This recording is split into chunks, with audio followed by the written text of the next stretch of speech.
último taller de Phase Array, la última sesión del trabajo que estamos haciendo de el ND Team con el tema de la sección también de la SNT para darles también un poquito de charlas técnicas y todo lo que conlleva ser parte de la sección de la SNT.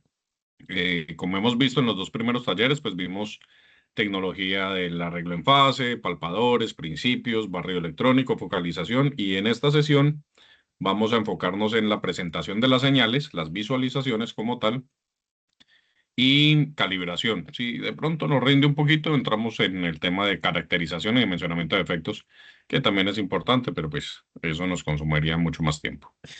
Les recuerdo que los que no han diligenciado el Forms, por favor diligenciarlo.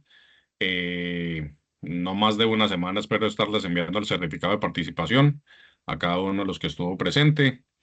Y recordarles que tenemos las grabaciones en el canal de YouTube para que por favor también nos den el like, nos sigan atentos en el Facebook, en LinkedIn, en todas las redes que tenemos de los diversos cursos y charlas que estaremos haciendo.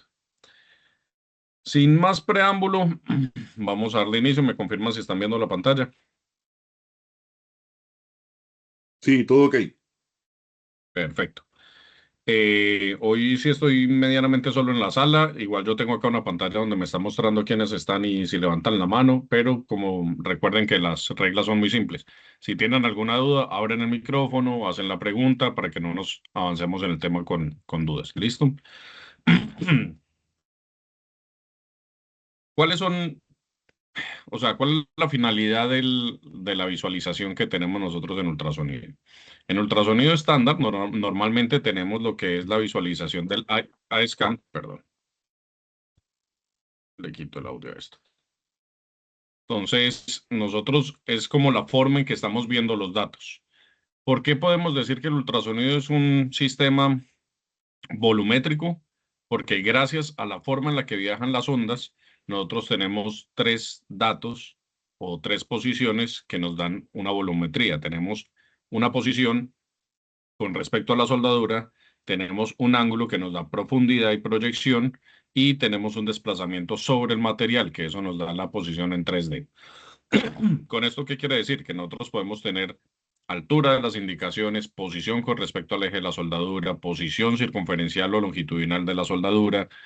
Podemos tener muchos datos. A comparación de la radiografía, es una ventaja en términos de que la radiografía, a pesar de que la radiación pasa por el volumen de la soldadura, también se considera volumétrico, la imagen que obtenemos es en dos dimensiones.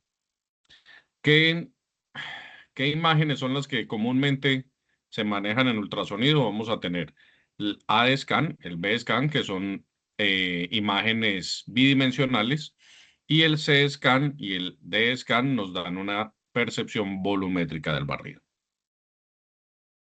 El A-scan, como todos lo conocemos, es la principal vista que debemos manejar. De hecho, es por norma, la que debemos nosotros manejar al 100%, porque no solo nos da información del haz ultrasónico, sino que también nos da algo que es muy importante, que es la morfología del eco. Esa morfología nos da a nosotros también una idea clara de qué tipo de indicación estamos viendo. Eso hay muchos documentos que nos pueden ayudar a determinar eso. El principal o el que más me gusta a mí es el ASME sección quinta. En el artículo cuarto hay un apéndice que es no obligatorio, pero tiene varias imágenes y varias definiciones de cómo se identifican los defectos. ¿Esto qué quiere decir? Que nosotros si vemos un eco, ejemplo, ancho de no mucha amplitud, pues sabemos que es un volumétrico. Si lo vemos que inicia plano, decae rápidamente, es una falta de fusión y así sucesivamente. Los impulsos recibidos por el equipo son los que nos generan este tipo de visualización, el A-scan. Nosotros tenemos una pantalla en donde vamos a tener una altura de eco, que es el full screen high, y tenemos el recorrido del sonido. Con esto nosotros tenemos los datos necesarios y suficientes para determinar en qué posición está la indicación y qué tan grande puede ser. La posición, pues nos va a dar cuánto tiempo demoró la onda en ir y volver, ¿sí? Y esto nos da a nosotros una ubicación clara de la indicación. La amplitud, pues nos va a dar el tamaño. Hay veces confundimos un poco el tema de si la altura está relacionado con el tamaño y esto es completamente cierto. Cuando nosotros calibramos los equipos de ultrasonido, los calibramos con una sensibilidad. Esa sensibilidad está relacionada o con un agujero o con una entalla. Esos agujeros tienen unos tamaños y nosotros configuramos el equipo para que nos dé cierta altura de tamaño de pantalla para poder decir qué tan grande o qué tan pequeño es. Y con esta relación nosotros podemos irnos a inspeccionar y decir si la indicación que estamos encontrando es de ese tamaño, más pequeña o más grande. Las señales rectificadas, pues, perdón, son la forma en que presentamos la onda. Normalmente nosotros utilizamos un A-scan para soldaduras, es rectificado en toda su onda, pero hay otras formas también de verlas que son las no rectificadas o NRF, radiofrecuencia. Estas también son serviciales para analizar cómo la onda está llegando, si está llegando en la fase positiva o en la fase negativa. Sirve mucho para los análisis de TOFD o análisis de velocidad de materiales, que si se les olvida, con el ultrasonido no solo medimos nosotros también la profundidad de una indicación, sino que también podemos decir la densidad de un material. Acuérdense, regresando un poquito a la teoría del ultrasonido, la velocidad del sonido está directamente implícita la densidad del material. Es decir, que nosotros podríamos calcular la densidad de un material basados en la velocidad del sonido que estamos recibiendo. Cuando tenemos un haz recto, como el que estamos viendo en la pantalla, pues nosotros tenemos una facilidad de dimensionar las indicaciones y poder ver cuál es el campo visual, porque tenemos un fondo, un eco de fondo, podemos decir cuál es el espesor de un material y si tenemos una indicación en el medio, pues nos va a decir claramente en qué posición está.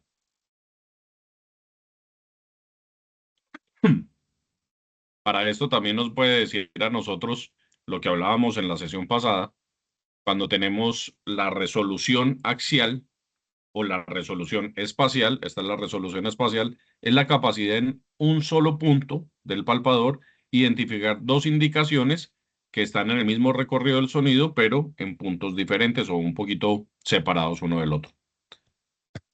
Y los umbrales, pues son la altura de las indicaciones con respecto a la amplitud del eco que estamos recibiendo. Estos umbrales también se llaman en algunos, bueno, el umbral y las ventanas, que nosotros llamamos mal llamados ventanas o compuertas, son en donde nosotros estamos ubicando los cursores del equipo para que nos den ciertos datos referentes a las indicaciones que estamos encontrando. Cuando tenemos haces angulares, pues manejamos la misma teoría, solo que acá tenemos que ponerle un componente que va a ser el ángulo en el que estamos trabajando. Entonces, aquí ya tenemos que trabajar un poquito la trigonometría para poder determinar, según el recorrido del sonido, en dónde estamos encontrando una indicación y en qué posición está. Esto normalmente los equipos lo hacen de forma automática. Es muy importante que cuando lo hagan, pues ingresemos bien los datos. Por eso, cuando calibramos un equipo de ultrasonido estándar, ¿qué es lo que debemos hacer? Encontrar primero el punto de salida del haz y una vez encontramos ese punto de salida, verificar el ángulo en el que está entrando la onda al material. Normalmente tenemos, por ejemplo, en este caso tenemos una zapata de 45 grados, pero no necesariamente es que esté entrando a 45 grados. Ese es con el que se diseñó el material y la zapata y en un acero, digámoslo, normal. Pero hay veces por desgaste, por el mismo tema del material en que estamos utilizando, temperaturas y otros factores, puede variar un poco ese ángulo de incidencia. Perdón, de incidencia no de refracción. Por ende, es mejor que lo verifiquemos cada vez que estamos trabajando. Aquí se abre la pregunta. En Phasor Array, ¿cómo lo hago? Si nosotros tenemos múltiples haces. ¿Ustedes cómo creen que podríamos nosotros verificar esto?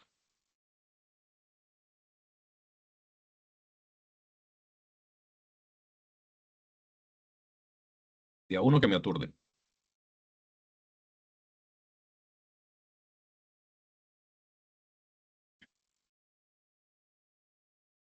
¿No? ¿Ninguno se atreve? Bueno, eh, hay dos formas. Una es tener un bloque estándar que tenga múltiples agujeros en forma circunferencial o forma de radio que nos permita determinar a nosotros cuáles son los radios y los ángulos que están saliendo en una configuración sectorial. Pero, como no todos tenemos estos bloques, la forma adecuada de verificar que la zapata y la configuración que nosotros tenemos montadas en el equipo esté saliendo el ángulo que nosotros esperamos que salga, es una comprobación que le hacemos realmente al equipo, con un agujero cualquiera, como el del B1, el del B2, ponemos una configuración lineal a X grado, puede ser en este caso 45, y verificamos en el bloque B1 o en el B2, determinamos primero el punto del haz de la salida del haz y hacemos la misma comprobación como ultrasonido estándar. Esto nos va a permitir a nosotros garantizar de que la configuración, el retardo de tiempo, la ley focal y todo lo que estamos aplicando esté bien configurada y el equipo esté trabajando en óptimas condiciones. La región visible en las mediciones es lo que nosotros llamamos las piernas de reflexión, segunda reflexión, primera reflexión, y esto nos permite a nosotros determinar las zonas donde vamos a trabajar. El ultrasonido viaja mucho, es capaz de viajar metros.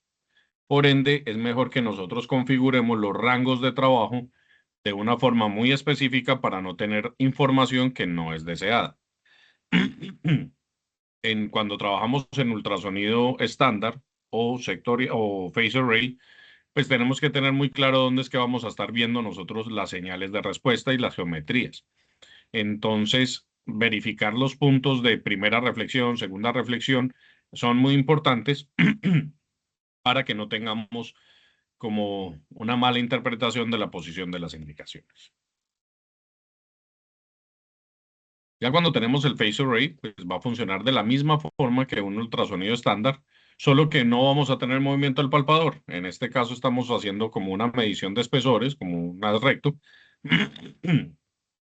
Y pues el equipo lo que va a hacer es un barrido electrónico a 0 grados o angulado para poder verificar las indicaciones que estén dentro de los rangos que nosotros estamos trabajando. Cada uno de los ángulos, cada uno de los BPAs, cada una de las leyes focales que nosotros estamos emitiendo generan una D-scan. Y esa es la información que él utiliza para generar las otras visualizaciones o las otras presentaciones. Si nosotros comparamos esto con el ultrasonido convencional o palpadores convencionales, pues básicamente va a ser la misma información. Tenemos una altura de pantalla, un recorrido de sonido, con la diferencia de que cada uno de los haces que está emitiendo cada una de las configuraciones tiene relacionada una pantalla de estas.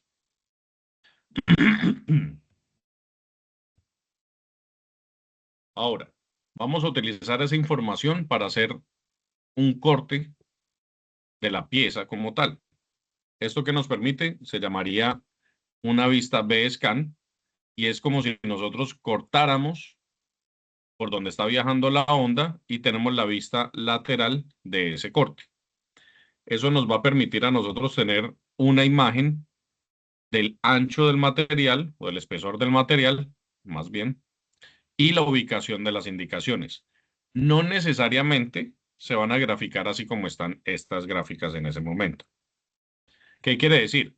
Este es el punto reflector. No quiere decir que sea un agujero.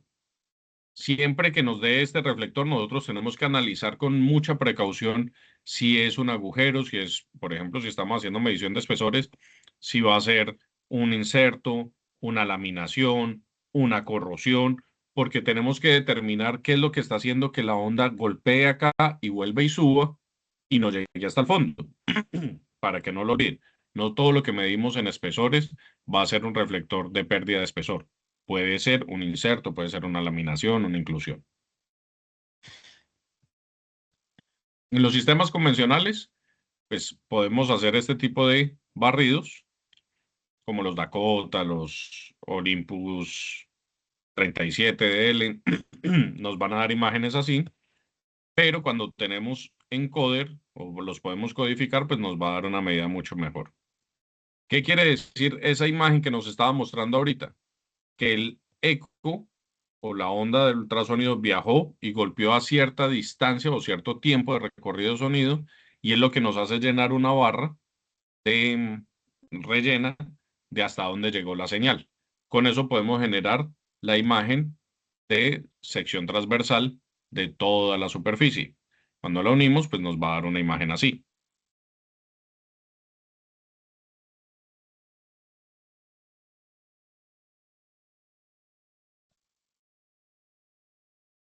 Cuando podemos ponerle a estos barridos escalas de colores, pues es mucho mejor porque nos va a dar una relación o una percepción un poco más clara de cuál es la intensidad de la onda en cada uno de los puntos.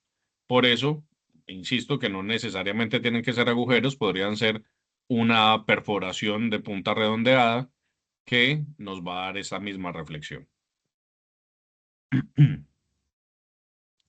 Cuando nosotros tenemos la relación de colores de la amplitud, pues nos va a dar una gran idea de qué tan fuerte venía la onda en cada uno de los puntos. Esto se llama una escala de colores. Normalmente se utiliza, la escala se llama en español es arco iris o rainbow, que nos permite determinar qué tan fuerte era el eco en ese punto. Y nos da una idea pues visual de cómo están las indicaciones en ese punto.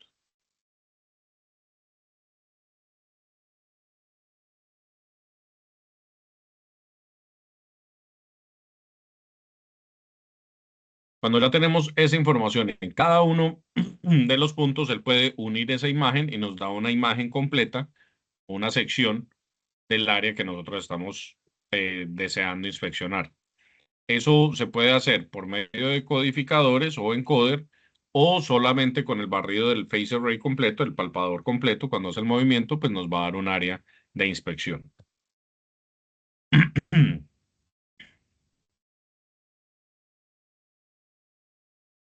Con esto, pues obviamente nosotros podemos tener señales a medida que vamos moviendo los cursores en diferentes puntos con diferente información, y nos ayuda a analizar fuera de línea o ya congelado el equipo para poder hacer análisis un poco más precisos. No son análisis en línea.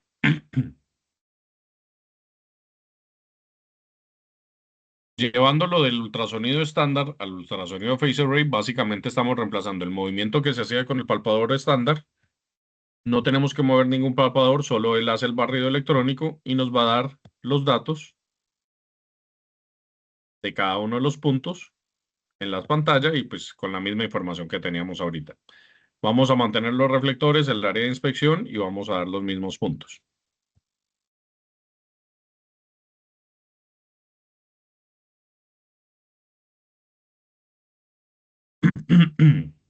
Cada posición o cada indicación va a tener una posición, una de scan relacionado, y se identifica claramente cuando hacemos la validación del B-scan hacia el A-scan, porque los colores que nos estaban dando en cada uno de los puntos daba cierta amplitud. Como pueden ver acá, este, este reflector, el 2, lo vamos a tener con una altura más o menos de 65, casi 70% de altura de pantalla, y nos va a dar un color relacionado a eso. La escala de color es usada para codificar y para darnos una interpretación rápida de la magnitud de los defectos, como hemos dicho, de las indicaciones, perdón. Estas escalas pueden también tener como ciertos filtros, podemos modificarle la, el rango en el que se van a mover para interpretar un poco más rápido. Esto sirve tanto en el equipo como en los software de análisis en el computador.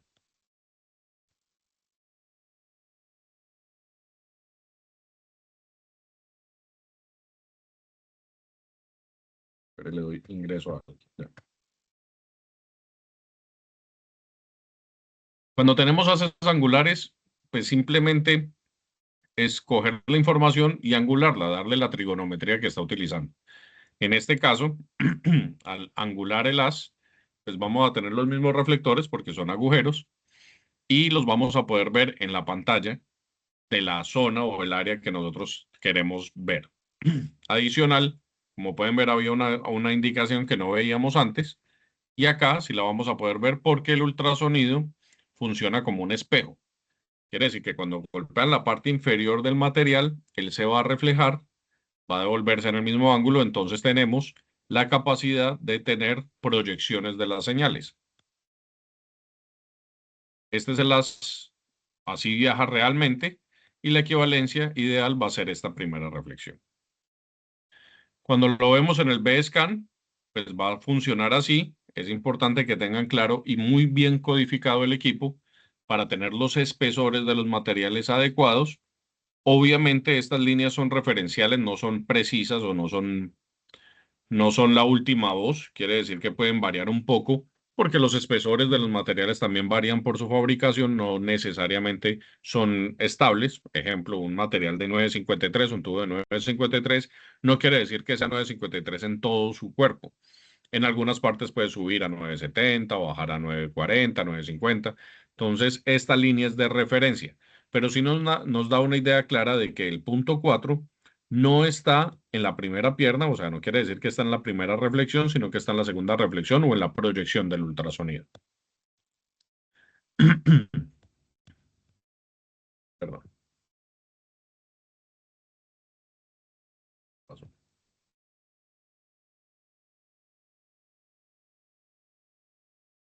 Aquí estoy. Así como pueden ver acá, entonces nosotros tenemos un B-scan, hacemos el barrido, lo vamos a encontrar así. Si queremos ver el A-scan, cómo se movería.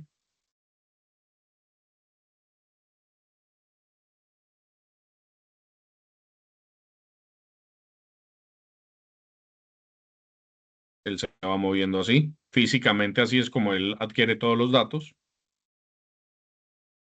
Pero si nosotros vamos a hacer un barrido angulado,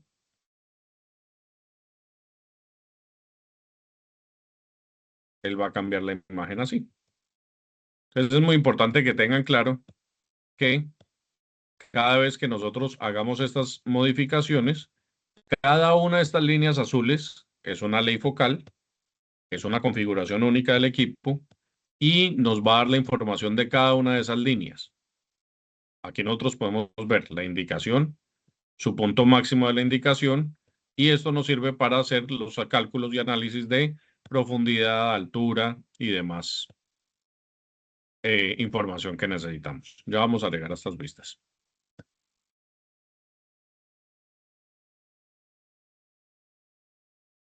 Ya nosotros le vamos a incorporar algo que se llama el C-Scan, que sería la vista de techo. ¿Qué quiere decir? Que nosotros vamos a tener con una sola información y un pequeño movimiento del palpador, podemos tener tanto la sección transversal del material y la vista de techo de esta misma. Esto nos va a ayudar a nosotros a ver medidas como longitudes, anchos y, por ejemplo, si tenemos corrosión, áreas de la corrosión como tal. Esto nos va a permitir tener como mínimo dos vistas de la indicación y nos va a ayudar también a determinar la morfología del defecto. Un ejemplo de una presentación, por ejemplo, acá tenemos unas perforaciones de fondo plano, en donde vamos a poder tener las ondas de cada uno de esos puntos, la profundidad, la altura, área, toda la información necesaria para poder decir qué tipo de efecto es. ¿Listo? En el S-Scan, creo que me lo salté de un momento.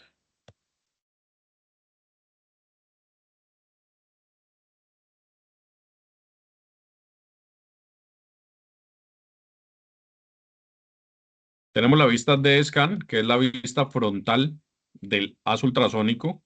Es poco usada en muchos casos porque no es tan fácil de interpretar. En algunos equipos, depende de su origen, si son ingleses o son americanos, estos nombres cambian. El D-Scan y el B-Scan pueden variar según el sistema de dibujo. Acuérdense que el sistema inglés ve de una forma o se grafica de una forma diferente al sistema americano. Y esto lo que nos permite es tener la posición de las indicaciones con una vista frontal del haz ultrasónico. El S-Scan es el más conocido o es uno de los característicos del ultrasonido Phased Array. Y esto lo que nos permite a nosotros es ver en una pantalla todo el barrido de los haces ultrasónicos y tener la sección transversal de ese barrido ultrasónico. ¿Qué quiere decir? Que si nosotros estamos viendo una soldadura, vamos a ver desde la raíz hasta la presentación en un solo punto, en una sola imagen, con toda la información de lo que va a pasar ahí. Eso en términos prácticos para la soldadura nos ayuda mucho porque tenemos los puntos de referencia, por ejemplo, la geometría de la raíz y la geometría de la presentación, y nos permite ubicarnos más fácilmente en zonas donde posiblemente se pueda perder un poquito las medidas de lo que estábamos diciendo. O en un caso específico, una transición o materiales que no conocemos claramente su geometría, con esto podemos tener la posibilidad de identificar puntos de referencia y determinar si lo que estamos viendo en los ecos es una geometría o es una indicación. Los S-Scan son muy usados, ayudan muchísimo y nos dan la percepción de profundidad, proyección y más o menos la morfología de la indicación.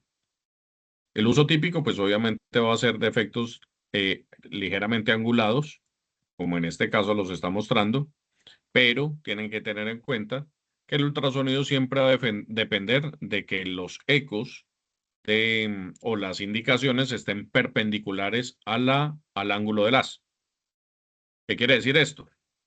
Que si tenemos una indicación que no está perpendicular o casi perpendicular al haz, no lo vamos a ver claramente y podemos, en algunos casos, ver solo una pequeña parte de la indicación. Cuando tenemos barridos S-Scan, por ejemplo, este sectorial que es, entre comillas, como para medir espesores para buscar defectología en materiales complejos, acá podemos ver que él nos da una escala de colores igual en cada una de las indicaciones y la posición. Este es muy importante aprenderlo a manejar porque este es el que más utilizamos para interpretar las indicaciones que están llegando al equipo de ultrasonido.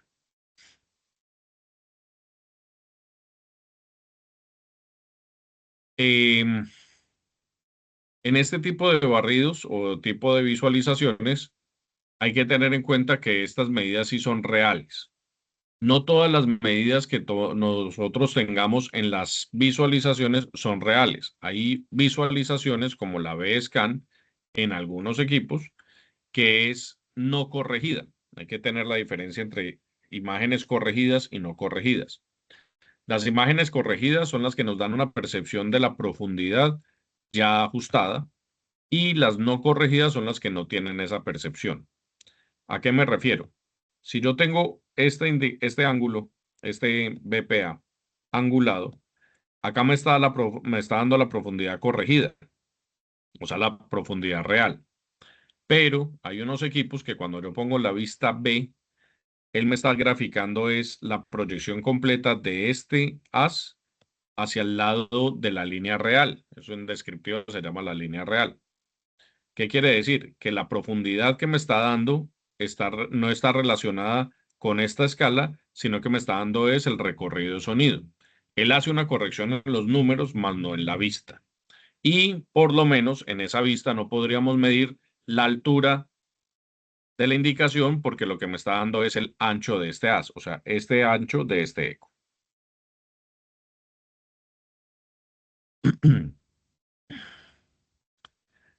Cuando tenemos, pues, haces angulares, podemos hacer barridos de ciertos ángulos, de más o menos de -30 a 30, teniendo en cuenta los ángulos críticos.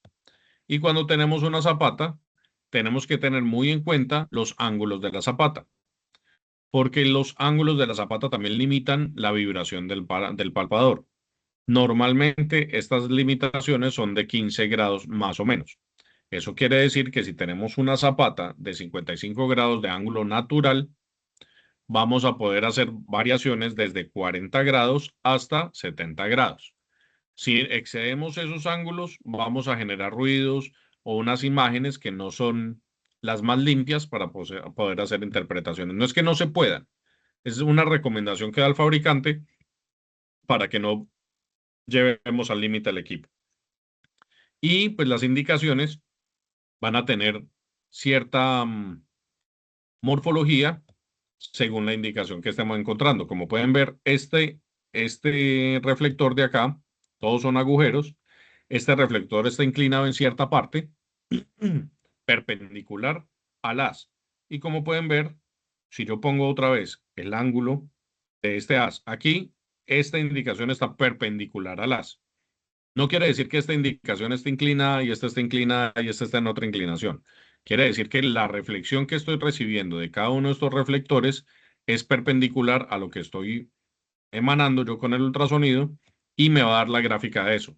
Perfectamente podría ser, en vez de ser un agujero, podría ser una perforación en esa dirección, acá tener una perforación hasta la superficie también en esa dirección. Entonces hay que tener muy claro cuáles son las indicaciones que estoy viendo, que estoy inspeccionando, qué es lo que estoy intentando encontrar para poder determinar qué tipo de indicaciones pueden ser.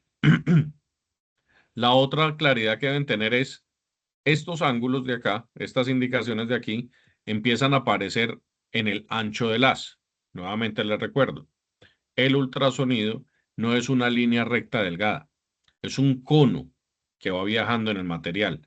Por ende, a medida que yo voy avanzando con el barrido electrónico, pues él va a empezar a detectar indicaciones gracias a la resolución espacial que tiene y va a encontrar el punto de mayor reflexión, el punto de menor reflexión y así sucesivamente. Esto nos ayuda a determinar a nosotros los tamaños de la indicación que estamos encontrando.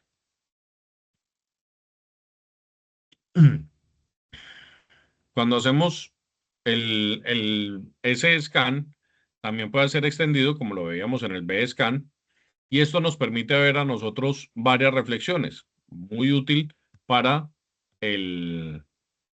la inspección de soldaduras. ¿Por qué? Porque nosotros podemos hacer una reflexión o un espejo de lo que estamos viendo para poder determinar si está en la primera pierna o en la segunda pierna o en el volumen de la soldadura y así sucesivamente. Quiere decir que si yo tengo esto físicamente lo que está pasando dentro del material, él me lo va a graficar a mí en la pantalla como una línea recta que sigue viajando y yo lo que tengo que tener en cuenta es el punto de las indicaciones si está antes del espesor o después del espesor para poder determinar sus profundidades. En casos prácticos, los equipos nos pueden ayudar a generar acá unas imágenes del bisel que se llaman máscaras o overlays y nos permite identificar la posición de cada una de las indicaciones. El área de espejo tienen que tener en cuenta que también tiene una pequeña variación en la zona donde está el cambio de espesor, porque esto influye un poquito en la medida de las alturas de las indicaciones. Cuando vean cómo se miden las alturas de las indicaciones, van a encontrar que cuando las indicaciones están abiertas a la superficie, como tenemos ecos que se reflejan desde la indicación, antes de la indicación y después de la indicación, porque están abiertas a la superficie, la altura no va a ser real si la medimos directamente en el eco. Tenemos que contemplar eso y hacer unos arreglos especiales que cada nivel 3 maneja su forma para hacerlo y poder determinar en dónde o qué altura es cada indicación. Cuando examinamos soldaduras, como les decía, podemos tener algo que se llama la máscara, que nos ayuda a tener una imagen un poco más clara de dónde está la indicación. Ojo en este punto. No quiere decir que porque la indicación está por fuera de la línea, no esté en la soldadura. Esto es una ayuda visual que el equipo genera para poder tener una interpretación más clara. Nosotros no podemos garantizar que la posición desde el centro de la soldadura al palpador sea totalmente constante. Tampoco podemos asegurar que la soldadura está perfectamente circunferencial o alineada con el bisel de la soldadura. Hay veces se mueven, meten pulidora, se alejan un poco de los biseles reales. Entonces, si ustedes ven una indicación que está por fuera de las líneas, no necesariamente es que esté fuera de la soldadura. Simplemente tienen que analizar por qué se movió, por si es que se movió el escáner, se movió el palpador o la soldadura quedó más ancha, para poder decir y no correr el error de decir que está en la zona afectada térmicamente o que es un defecto fuera de la soldadura o bueno, tantas cosas que se les ocurre a veces. La región del material, pues obviamente que nosotros vamos a inspeccionar es la que tenemos aquí y cuando hacemos, que es el que más me gusta a mí, el barrido sectorial con el lineal, pues nos va a permitir ver mayor área de inspección. Esto quiere decir que vamos a poder cubrir más zonas y analizar más material de lo que necesitamos. La siguiente terminología es la que tienen que utilizar. El S-Scan es un barrido angular. El B-Scan es un S-Scan lineal. ¿Sí? Entonces, el S-Scan lineal es un barrido angulado que nosotros vamos a tener y se puede ver en B-Scan o hacer el mismo S-Scan lineal. Y cuando lo hacemos angular, va a ser como un abanico que se llama barrido sectorial. No confundan barrido sectorial con un S-Scan. Simplemente una cosa es la visualización y otra cosa es la configuración. También tienen que tener en cuenta que el área de escaneo o la representación uno es un paralelogramo y el otro es un sector angular. Entonces, cuando tenemos esto es un sector angular y cuando lo tenemos lineal es un paralelogramo. Aquí lo tenemos como lo habíamos hecho antes con el B-Scan. Aquí vamos a tener las variaciones que podemos hacer, hasta dónde podemos llegar en cada uno y cómo se vería el barrido cuando lo hacemos, cómo va pasando por cada una de las indicaciones. Funciona de la misma forma. Electrónicamente el equipo lo único que hace es configurar las leyes focales para poder hacer estas imágenes. El ultrasonido es el mismo de un ultrasonido estándar. Cada una de estas líneas es como si yo tuviera un equipo de ultrasonido estándar. No va a cambiar la física, no cambia nada de lo que nosotros estudiamos al inicio para esto. Quiere decir que no se les puede olvidar que aquí vamos a tener eh, que recordar ultrasonido estándar para poder determinar qué es lo que estamos viendo. Después de que nosotros hacemos todos los barridos con Phase Array y todo eso, todo se reduce a lo mismo que vimos en ultrasonido estándar, que es el análisis de una scan, cómo viene la forma, en qué posición está y decir si es o no es una indicación. ¿Listo? ¿Preguntas de las visualizaciones?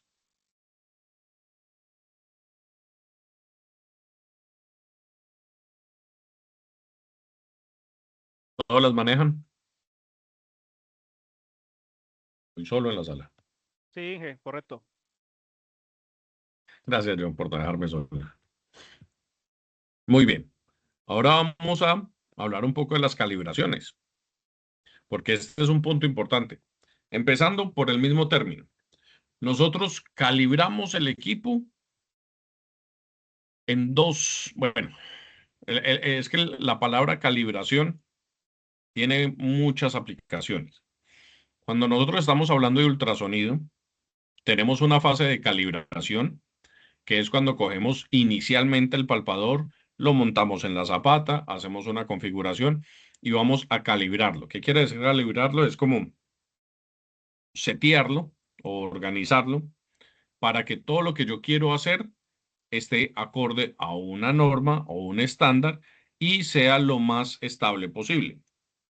En esto me refiero a que nosotros vamos a organizar el equipo con cierta configuración, tantos ángulos, el enfoque a tanto, el barrido a tanta velocidad, todos los parámetros electrónicos y lo calibramos para que esa configuración esté dentro de los parámetros necesarios. Es decir, vamos a calibrar velocidad, sensibilidad, retardo, TSG o DAC.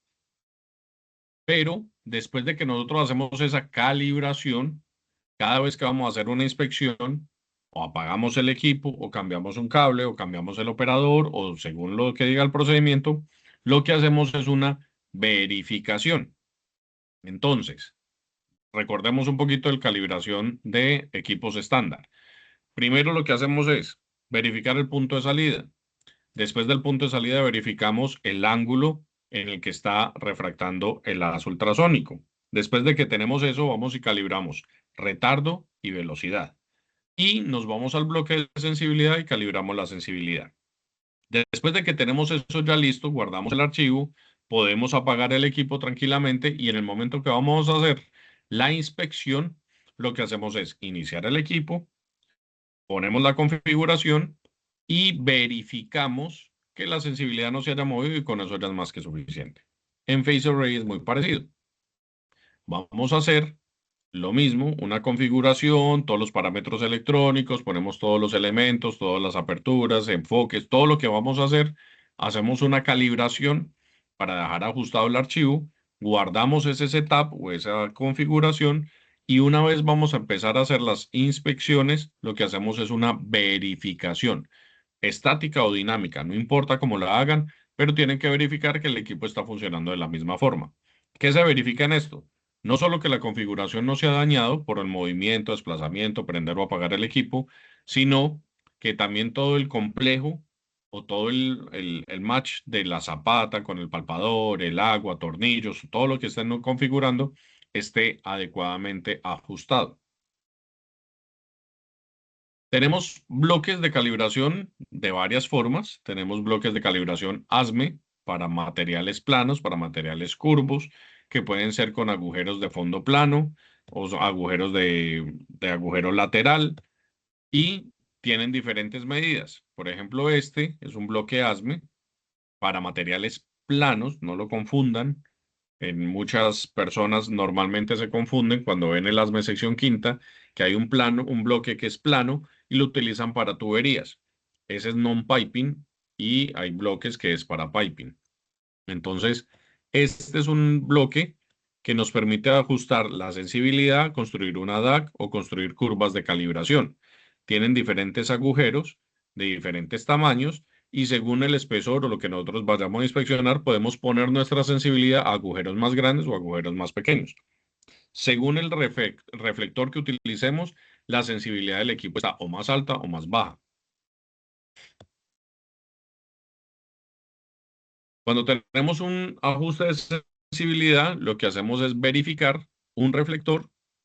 Ese reflector lo vamos a poner a pasar por todos los haces electrónicos y lo que hacemos es ajustar que el equipo vea cada uno de esos agujeros a la misma ganancia. Por ejemplo, si acá tenemos agujeros de 3 milímetros de diámetro ubicados a una profundidad de la mitad del espesor, pues vamos a calibrar que el equipo vea ese agujero en todos los haces a la misma altura. ¿Sí? ¿Cómo sería el procedimiento? Pues vamos a ajustarlo. Ajustamos la sensibilidad del equipo en el AD-Scan, ponemos el valor promedio. Pues, esta es una forma de calibración de un equipo inglés que lo hace mucho apoyado en la parte matemática. Él utiliza el ángulo del medio para pasarlo por el reflector y lo que hace es ajustar la ganancia de todos los haces en esa profundidad para que se vean de la misma altura. Equipos diferentes, como los equipos de Evident, Doppler, SUI, lo que hacen es que cojamos un solo reflector, o sea, no pueden mezclarse más reflectores o limitamos la ventana para poder pasar solo ese reflector a esa profundidad y que todos lo vean y él hace una curva, una envolvente y hace que electrónicamente ajuste cada uno de los elementos para que vean la misma sensibilidad o la misma ganancia en cada uno de los reflectores. ¿Cómo se construye una DAC? Se construye de la misma forma que se hacía en ultrasonido convencional. Lo que vamos a hacer es tener reflectores del mismo tamaño a diferentes profundidades y lo que va a hacer es darnos una gráfica, ¿sí? Un diagrama de cómo se ven las indicaciones a diferentes profundidades. y nos va a marcar unos puntos y con esto vamos a construir una curva que nos permite ver cómo cambia la altura de la indicación en la pantalla según la profundidad. Estas DAC nos permiten tener una percepción de dónde surgió la DAC o la construcción de la DAC. Si ustedes estudian un poquito la parte médica de cómo funciona el cerebro humano es uno de los músculos más perezosos que existen. Es el que más trabaja y ahorra mucha energía. ¿Qué quiere decir esto? Que él va a hacer la percepción o la relación de conocimiento más rápida posible para no gastar mucha energía en entender lo que está pasando. Esto quiere decir que si yo estoy viendo esta indicación, perdón, que tiene el mismo diámetro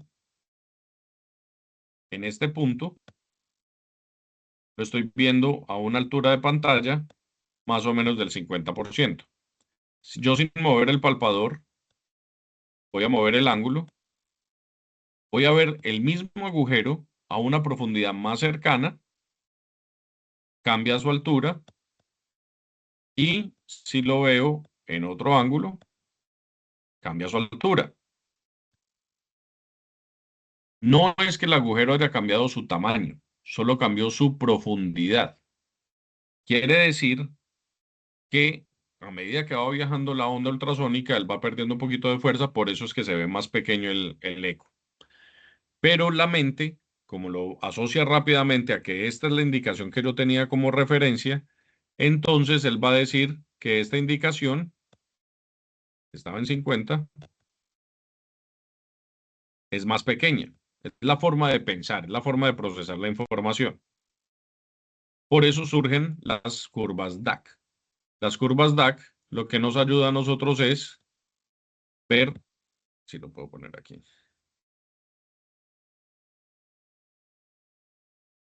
nos ayuda a tener una percepción o ayudarle al cerebro para que interprete fácilmente de que las indicaciones, a pesar de que estén en otros puntos o en otras profundidades, son el mismo tamaño. Él nos va a hacer una gráfica en donde nos va a dar esa idea o esa percepción de que la indicación es del mismo tamaño.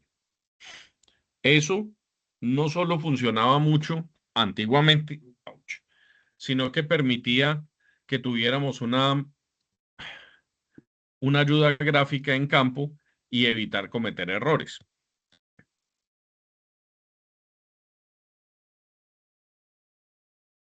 ¿Sí? A ver, aquí. Exacto. Entonces, hoy en día, perdón, es que no veo una con la otra. Hoy en día, espera,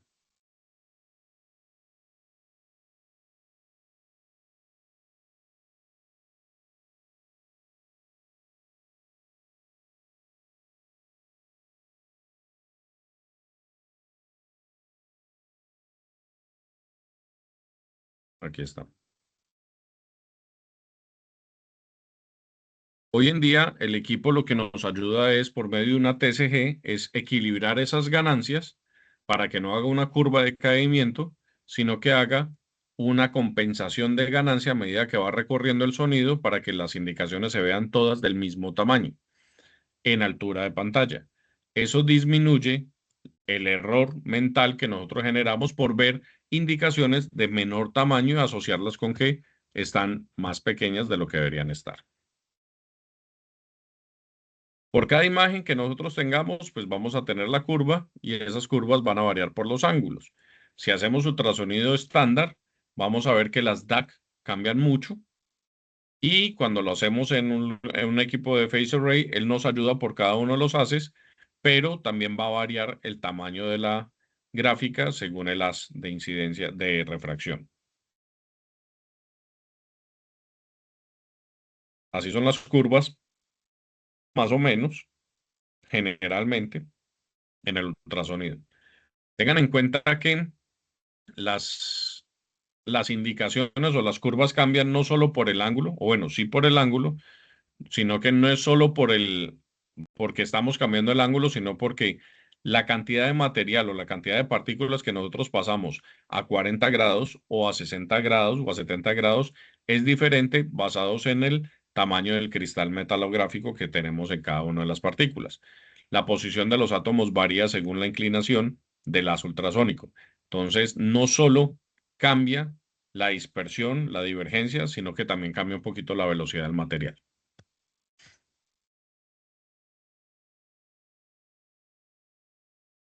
Las curvas DA construidas previamente son entonces usadas para evaluar las dimensiones de las indicaciones en el S-Scan.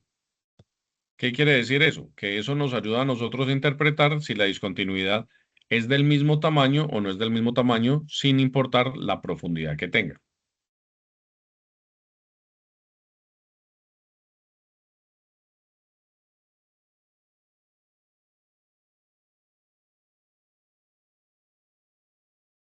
¿Sí?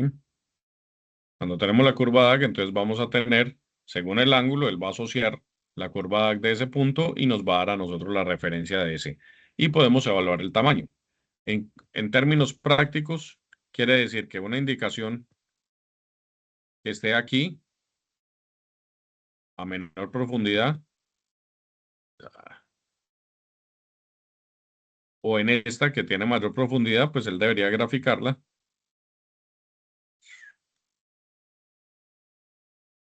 Debería graficarla en el punto más lejano, pero con menor tamaño.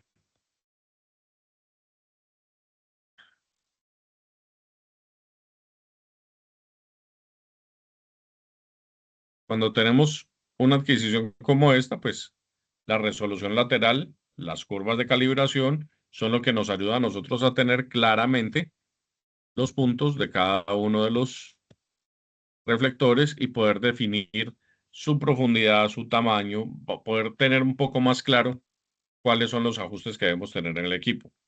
Tengan en cuenta que todo esto hace parte de la calibración, o sea, si ustedes hacen una calibración o un mal ajuste del equipo, pues lo que vamos a hacer es vamos a tener información errónea en el momento de hacer la interpretación y eso es lo que nos va a generar errores en la interpretación. Con la escala de colores, obviamente, nos va a ayudar a determinar qué tan grande o qué tan pequeño es el eco y nos ayuda en las visualizaciones, en las vistas, a tener claramente una idea de cómo están las indicaciones.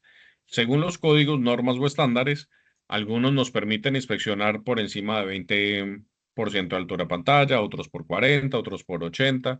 Eso depende del estándar, el código que estamos utilizando.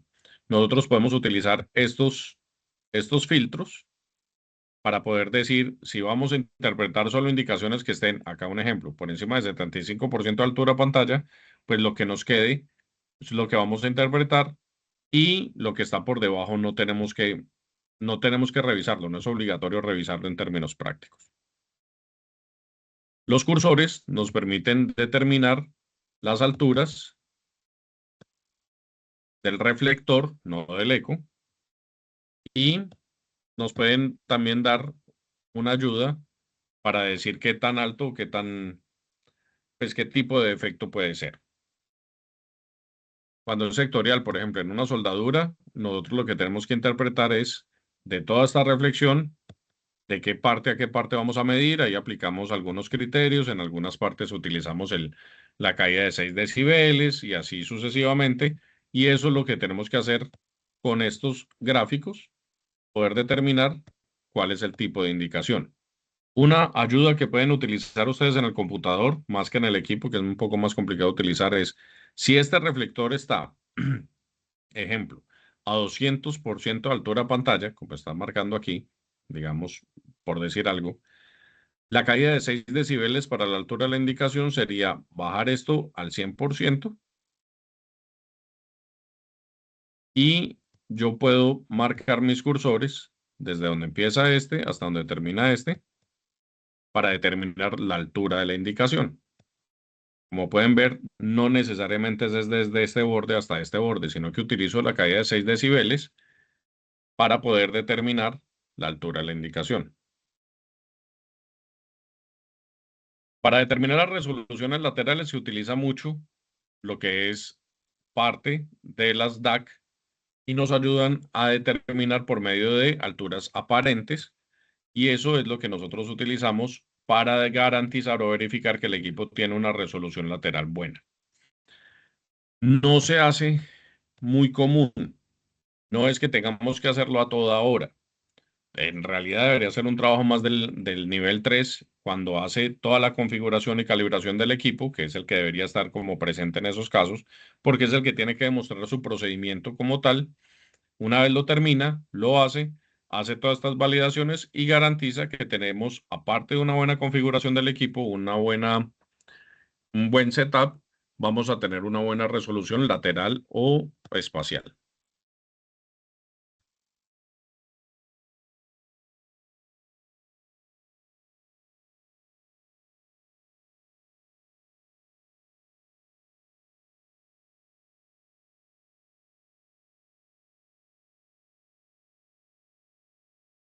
Y las curvas de dimensionamiento, pues obviamente nos ayudan a tener claramente la posición de las indicaciones según sus profundidades y todo.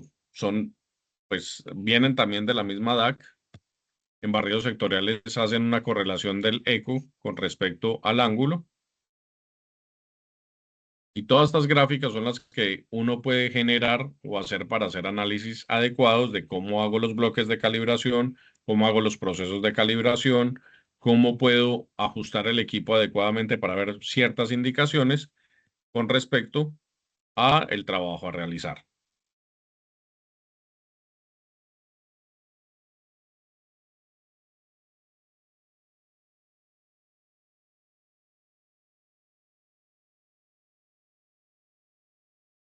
Una vez tenemos todas las curvas de calibración, digamos que esto es para las demostraciones de los procedimientos, pues nosotros vamos a tener que generar unas gráficas y demostrar las resoluciones y todo lo que necesitamos para garantizar que estamos inspeccionando bien. Para ponérselos un poco más fácil y que no sea un tema como tan complicado, si nosotros vamos a inspeccionar una soldadura de 6 milímetros, de 7 milímetros de espesor, la configuración que debemos tener debe ser lo suficientemente clara y precisa para ver indicaciones de 0.6, 0.7 milímetros de altura, que no es lo mismo inspeccionar un material de 25 milímetros de espesor, donde las indicaciones que vamos a buscar normalmente van a tener un criterio de aceptación o rechazo de 2 o 2.5 milímetros de altura dentro del material. Eso quiere decir que vamos a tener también más viajes de la onda ultrasónica, vamos a tener más dispersión, vamos a tener ciertos cambios, y cada uno de los espesores debería tener unas contemplaciones de este tipo para poder garantizar las resoluciones axiales y superespaciales del material, del ultrasonido en el material. En las normas, las americanas, tenemos el ASME sección quinta, normalmente es la que nos ayuda a nosotros para hacer todo el procedimiento del phase array, qué es lo que debe tener el procedimiento, qué es lo que debe tener el reporte, qué es lo que debe tener todas las configuraciones mínimas para cumplir estos códigos.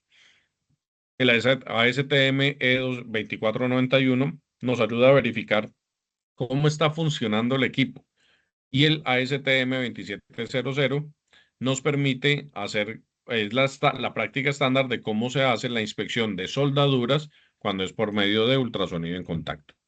Las normas europeas pues tienen otros alcances, pero por ejemplo, para verificar el equipo como tal, cómo está funcionando, sería la 12668. Si vamos a hacer una inspección de soldadura, es la 13588, y así sucesivamente. Cada una tiene su estándar. ¿Dudas o preguntas hasta ahí?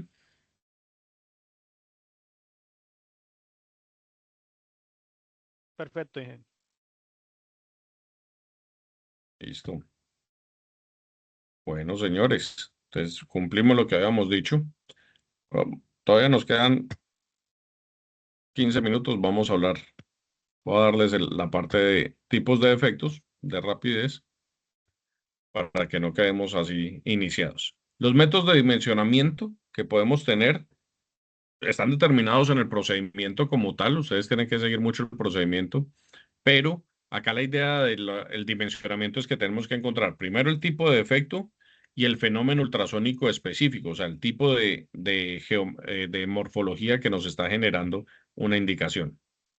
Tenemos tres tipos de defectos normalmente, que son grupos de inclusión, defectos volumétricos y defectos planares o planos. Las inclusiones son partículas que están dentro del material que pueden ser símiles o disímiles y nos generan algunas variaciones en el eco ultrasónico. No necesariamente son reflectores, son variaciones en su transmitancia y nos generan una reflexión y un viaje interno o puede que simplemente hagan la reflexión completa.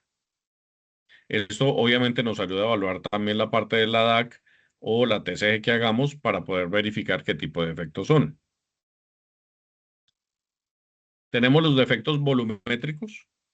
Un defecto volumétrico común sería un poro y esto produce una indicación que es de baja ganancia en muchos casos, si no está agrupada, o pues si es pequeña, y tiene una particularidad que acá no la están mostrando. Cuando nosotros detectamos un poro, el poro tiene una superficie plana o digamos lisa internamente, y esto nos va a generar una periferia que nos va a generar una onda superficial periférica y nos va a dar una pequeña onda en la parte de atrás que nos va a ayudar a determinar si es o no es un, un poro que se llama el ecosatélite. Este ecosatélite es la reflexión de un eco que viene viajando en forma transversal, apenas golpea el poro, se convierte en una onda superficial, da la vuelta en el poro y vuelve a subir.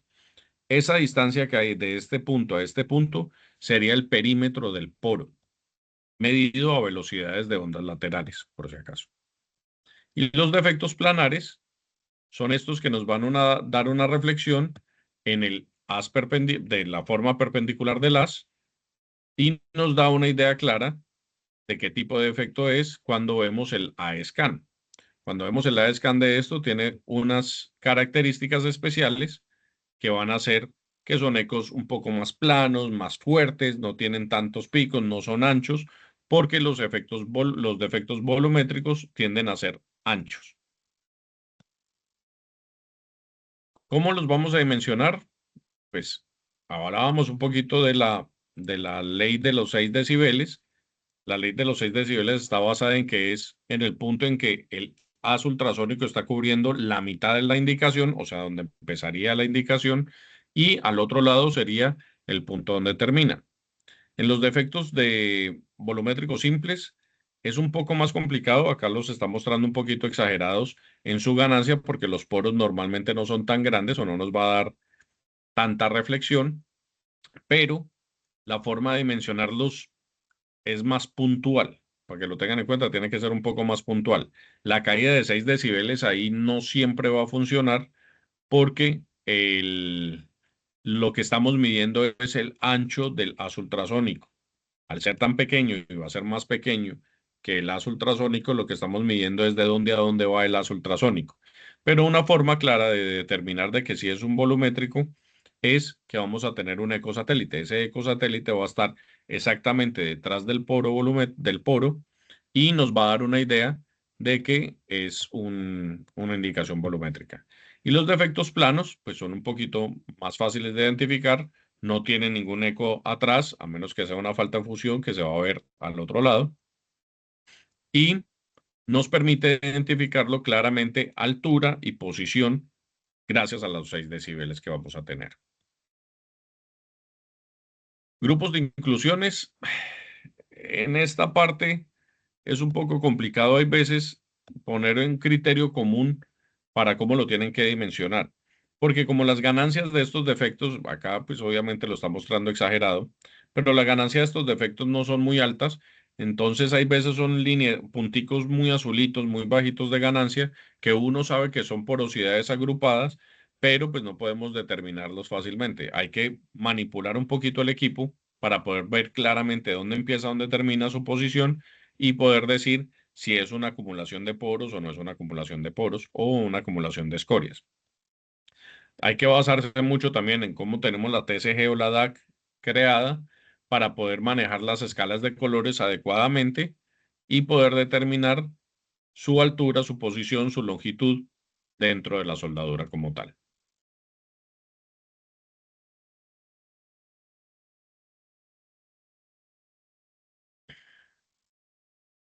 El dimensionamiento, cuando tenemos bien calibrado un equipo, pues podemos determinar la profundidad de una indicación según el ángulo que estemos utilizando, según las reflexiones. Podemos determinar la altura con respecto a la altura de pantalla y una altura aparente que es casi cercana a la real. ¿Por qué digo casi cercana a la real? Porque como dependemos de que la onda vuelva perpendicular al haz, o sea, la indicación tiene que estar perpendicular al haz. Si está medianamente inclinada, no está volviendo completamente la onda, no podemos tener certeza de la precisión de este tipo de indicación, si está perpendicular o no está perpendicular, pero si tenemos una proximidad muy alta de cuál es la altura de la indicación. Entre más grupos hagamos, entre más configuraciones, mejores sensibilidades, mejores resoluciones manejemos, pues vamos a ser un poco más precisos para las mediciones de todo esto que estamos diciendo. Tengan en cuenta que nosotros nos acostumbramos a trabajar solo con un grupo, a unos solos ángulos, y con eso nos vamos y creemos que estamos ciegamente conformes con lo que estamos midiendo. No necesariamente es la última palabra. Obviamente, si utilizamos más herramientas, vamos a tener mayor información, vamos a poder determinar mejor la indicación de altura, longitud y todo, pero también puede jugar en nuestra contra de que nos va a hacer más lenta la interpretación, nos va a hacer un poco más pesado el trabajo adicional, puede generarnos algunas veces dudas el tener más información. Entonces tiene que buscar un equilibrio de qué tan importante es tener más datos o menos datos. Mi sugerencia, o cómo lo hago yo normalmente, yo genero dos calibraciones. Una calibración que es la básica, la que nos pide el código, el estándar y el procedimiento para hacer los barridos y hacer las inspecciones normal. Cuando tengo cierta duda o tengo cierta sospecha de lo que estoy viendo puede verse mejor de otra forma, tengo una calibración. De hecho, tengo tres calibraciones diferentes, una para la raíz, una para el volumen, otra para la presentación, con diferentes ángulos, diferentes configuraciones, y la uso cuando tengo una indicación en el barrido normal. Lo que hago es abrir la otra calibración, hacer un barrido pequeño y verificar qué es lo que estoy viendo, a ver si puedo mejorar o no puedo, o puedo mantener mi interpretación. Insisto. Eso es simplemente una ayuda que tengo yo para poder determinar con más certeza si es una falta de fusión, una escoria, una falta de penetración, una grieta. No, no me quedo muchas veces con lo único que está cogiendo el equipo en su momento, sino que hago una validación en campo en ese momento. Los ecosatélites de las discontinuidades volumétricas, ya les dije que básicamente es el diámetro del defecto que nos permite ver esa, esa distancia. Esto, si ustedes lo utilizan así, si anotan este número, lo pueden calcular con esta formulita. Es una formulita medianamente empírica, pero es el diámetro del poro va a ser la longitud, o sea, la distancia que estamos midiendo desde el punto central de la indicación inicial hasta el satelital. Esa altura que nos está dando ahí la dividimos por 1.325, perdón, 1.352, y nos va a dar el diámetro del poro. Es muy importante utilizar esta fórmula, si la quieren utilizar, porque en algunos códigos o algunos estándares el diámetro del poro es muy importante. Como por ultrasonido no lo podemos medir directamente con estos cursores en altura, yo no puedo decir que el poro es de este tamaño, porque estaría errando las medidas. Acá sí podría decir cercanamente el volumen, o perdón, el diámetro del poro, y con eso tener un criterio más acertado, cosa de que si hacen una macrografía, hacen una investigación del defecto que estamos rechazando, sea más cercano a la realidad. ¿Listo? ¿Se anotaron ese número? Ese número es importante. Es un truco o es una forma, no es un truco, es una forma rápida de poder determinar el diámetro de un poro sin necesidad de irnos a hacer análisis más exhaustivos o otras calificaciones para poder determinar los diámetros de los poros. En los defectos planares es más fácil la medición de las indicaciones.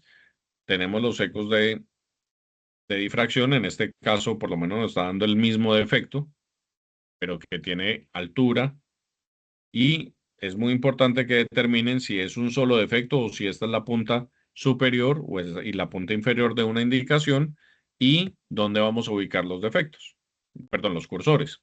Acá la altura de la discontinuidad es porque este es la difracción superior, esta es la difracción inferior del eco. Vamos a ver, voy a poner aquí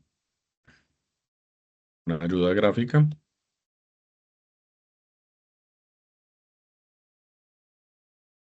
Básicamente lo que nos está diciendo acá el equipo es que esta indicación es de esta forma. Él me está midiendo desde la parte superior hasta la parte inferior, por decir algo.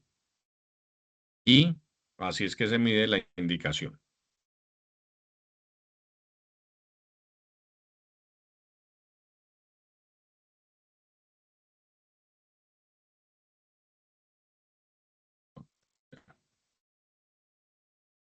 Entonces, muy bien.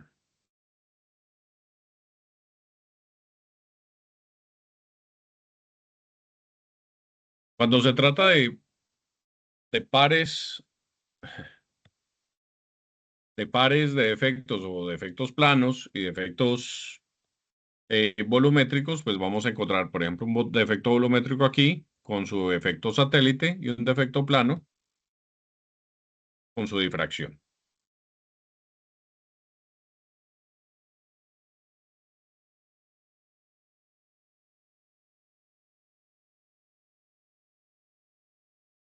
Tengan en cuenta que como hoy en día el phase array por lo regular va con un encoder, con un escáner, pues no podemos hacer los juegos de orbitación, cabeceo, no podemos devolvernos, mover un poquito más el palpador como se hacía en ultrasonido estándar. Acá tenemos que confiar mucho en la calibración que tenemos y cómo vamos a interpretar este tipo de movimientos que hace el eco a medida que va avanzando el escáner. Si están alineados de tamaños pequeños y todo, pues van a ser volumétricos con satélite o si son alineados en rectitud y amplitud, pues pueden ser planares.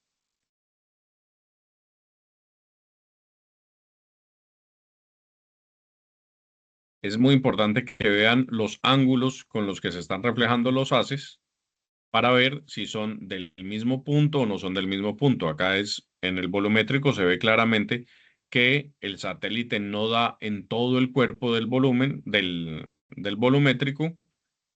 Los planares sí tienden a ser un poco más anchos y tener percepción del tamaño real del defecto. Y pues apoyados de las DAC, ustedes se van a dar cuenta que un eco no va a estar relacionado con el otro, tiene caídas de 12 decibeles y así sucesivamente. Son teorías y son parte del procedimiento que tiene que hacer el nivel 3 para dejárselos muy claro en el momento de hacer la inspección, cómo pueden determinar ustedes si el defecto es volumétrico, planar, geométrico, para que ustedes puedan interpretar claramente eso. ¿Listo? Y la posición de los defectos, pues vamos a tener la profundidad. Hay un punto importante, no todos manejamos la misma información, debería ser estándar eso, pero pues obviamente los clientes, la empresa, cada uno cambia un poquito sus criterios en cómo damos la información. Si la profundidad del defecto es exactamente el centro de la profundidad o el centro de la indicación, perdón, o la parte superior de donde empieza la indicación o la parte inferior de la indicación. Entonces, eso es bueno que lo tengan muy claro, también escrito en el procedimiento, cuáles son las posiciones que tienen que dar, porque si cambia entre inspector a inspector, pues no sería congruente para en el momento de analizar un reporte de un inspector versus el otro en la misma indicación que vaya a ser la misma información, ¿sí? En el sistema convencional, pues nosotros lo que hacíamos era en el punto de mayor reflexión, dábamos la distancia con respecto a ese punto, dábamos la profundidad o la proyección del sonido. Pero en Phase Array, que sí lo podemos hacer así, normalmente o en algunas empresas lo que se hace es dar el punto más bajo de la indicación para que cuando hagan una reparación garanticemos que la están retirando. Porque hay veces no saben leer los reportes, no saben leer la información y se confunden y hay veces solo rompen hasta donde dijimos que estaba la indicación. Si dijimos que era el punto del centro, pues no la retiran completamente y lo que va a hacer es nos va a dar, vamos a dejar la indicación después de la reparación.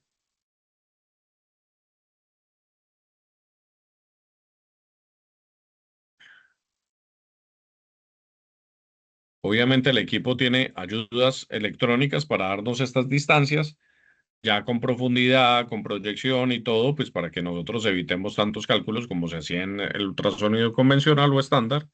Y pues obviamente esta información es la que queda almacenada en el reporte cuando lo entregamos. No se les olvide que, por ejemplo, ASME pide que cada soldadura o cada inspección tenga un reporte único.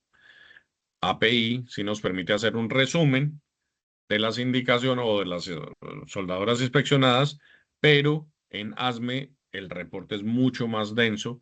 Tienen que revisarlo bien, que cumplan todos los parámetros, porque no es necesario incurrir en una no conformidad por no poner la información adecuada, sabiendo que el mismo equipo se la da a uno en el software. ¿Ya?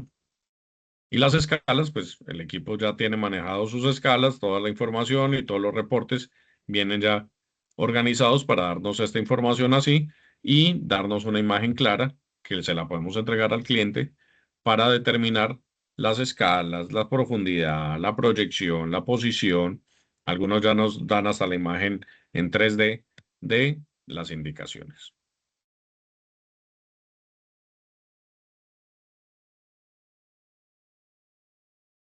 ¿Listo?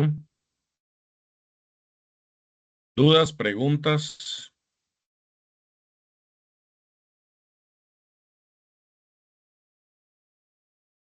comentarios?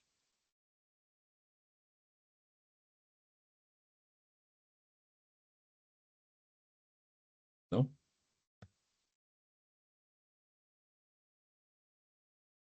Estuvieron muy callados hoy.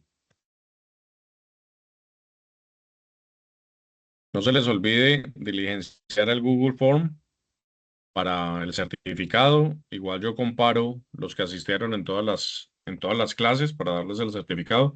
Si no asistieron, simplemente en estos días, digamos que tienen esta semanita, para que me envíen un pantallazo de que vieron el video en YouTube y pues complementarle la clase que no estuvieron para darles el certificado completo de asistencia al refresh o el taller de refresh de Face Array. Bueno, no siendo más, si no tienen ningún comentario adicional, si no quieren participar, pues ya hemos cumplido los 3 talleres que habíamos ofrecido de Face Array. No olviden hacer también comentarios en los grupos de si les gustaría hacer algún otro taller, algún otro tema para nosotros ver si lo podemos dictar y programarlo en nuestros planes.